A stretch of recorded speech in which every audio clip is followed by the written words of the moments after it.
চিন্তা করে দেখেন, বয়স হলো 20 বছর, বয়স হলো 30 বছর, বয়স হলো 50 বছর, আমি আপনি কি করেছি, কতটুকু আমল করেছি একটু চিন্তা করেন। আল্লাহর সামনে আমি নিয়ে দাঁড়াবো, মানুষরা শুধু আফসোস করবে, ইয়া লাইতানি কদ্দামতু লিহায়াতি, হায়াতকে আমি কোন কাজে লাগাইলাম, এত বড় হায়াত পাইলাম, হায়াত কোন কাজের মধ্যে লাগাইলাম, যদি একটু সিজদা দিতাম, যদি একটু নামাজ পড়তাম, একটু যদি ভালো কাজ করতাম। আফসোসের শেষ হবে না, আফসোসের শেষ হবে না। সমস্ত মানুষ আফসোস করতে থাকবে, হায় রে জাহান্নামে যদি এভাবে চলতে হয়, হাসরের ময়দানে যদি আমার আমলনামা বাম হাতে দেওয়া হয়। মুফাসসিরিন ইকরামগণ লেখেন, আমলনামা আবার কেমনে বাম হাতের মধ্যে দেবে? আল্লাহ পাক রব্বুল আলামিন এই আমলনামা সম্পর্কে কি বলেন?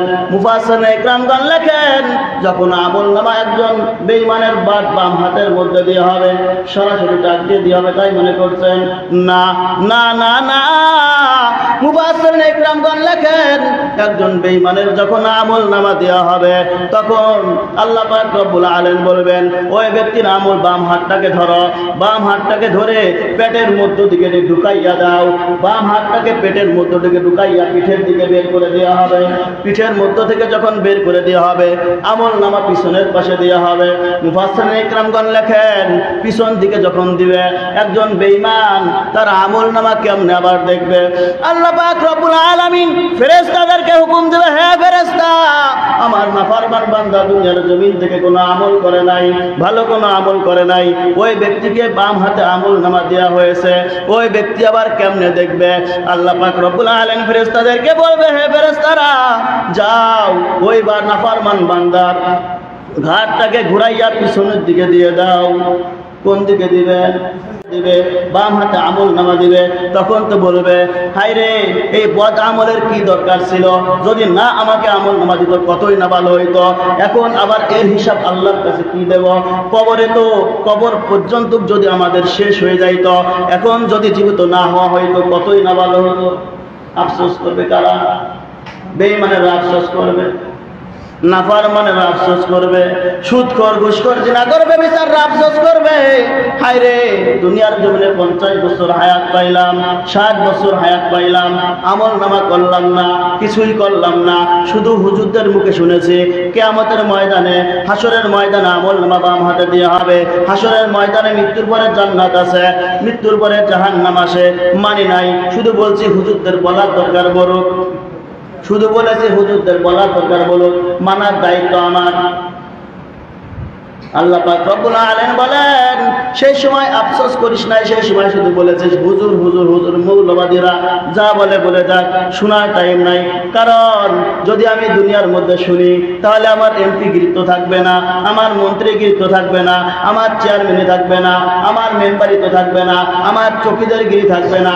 এখন হুজুরদের কথা মানি নাই, অথচ আল্লাহ পাক রব্বুল আলামিন বলে দিলেন কি, এখন তোমার কি অবস্থা হবে? তোমার আমলনামা তো তোমাকে আমি দিয়েছিলাম, আমলনামা তুমি করতে পারো নাই, তোমাকে আমি দিয়েছিলাম বাদশাহী তো দিয়েছিলাম, হালাকা আন্নি সুলতানিয়া, তোমার বাদশাহী তো শেষ হয়ে গেল, তোমাকে টাকা পয়সা দিয়েছিলাম, দুনিয়ার জমিনে মাতবারি করেছ, টাকার বিনিময় তুমি একটা উত্তর আরেকজনকে তুমি দিয়ে দিয়েছো, টাকার গুরুত্ব, এত টাকা তোমাকে আমি দান করেছিলাম, এখন দাও, কি দিবা?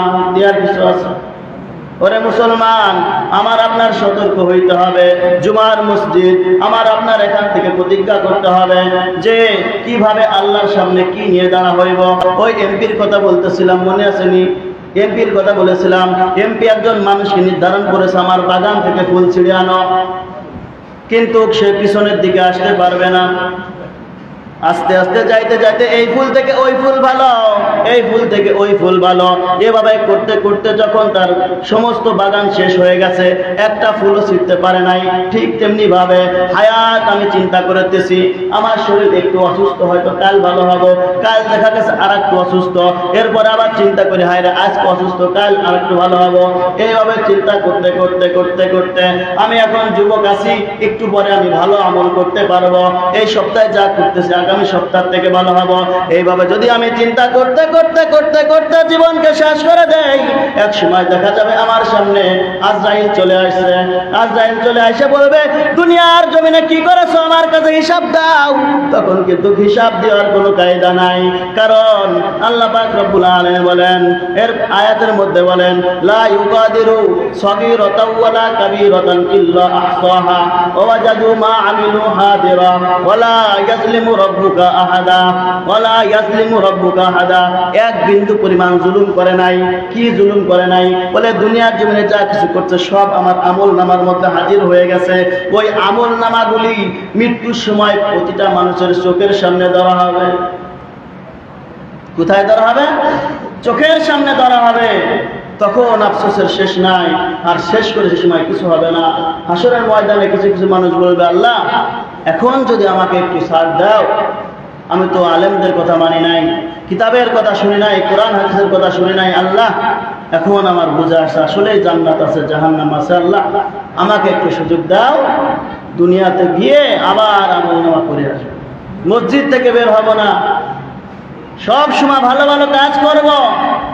আল্লাহ পাক রব্বুল আলামিন বলেন, আল এখন কোনো কাজ হবে না, কোনো কাজ হবে না। আল্লাহ পাক রব্বুল আলামিন আর এক আয়াতের মধ্যে বলেন, তোমার কাছে কি কোনো নবী পয়গম্বর আমি পাঠাই নাই? ওয়াসিকাল্লাযিনা কাফারু ইলা জাহান্নামা যুমারা হাত্তা ইযা জাউহা ফুতিহাত আবওয়াবুহা ওয়া ক্বালা লাহুম খাজানাতুহা আলাম ইয়াতিকুম রুসুলুম মিনকুম ইয়াতলুনা আলাইকুম আয়াতিহি। তোমার কাছে কোন আমি নবী রাসূল পাঠাই নাই? আলেম উলামা তোমার কাছে কি পাঠাই নাই? সে সময় কেন তুমি বোঝো নাই? তোমার বোধ শক্তি ঠিকই দিয়েছিলাম। আফসোস করে কোনো লাভ হইবে না ভাই। এখন থেকে আমার আপনার ভালো হইতে হবে। আল্লাহ পাক রব্বুল আলামিন আমাদের সবাইকে নেক আমল করে দুনিয়ার জীবন থেকে যাওয়ার তৌফিক দান করুক। আমিন ওয়া আখিরু দাওয়ানা।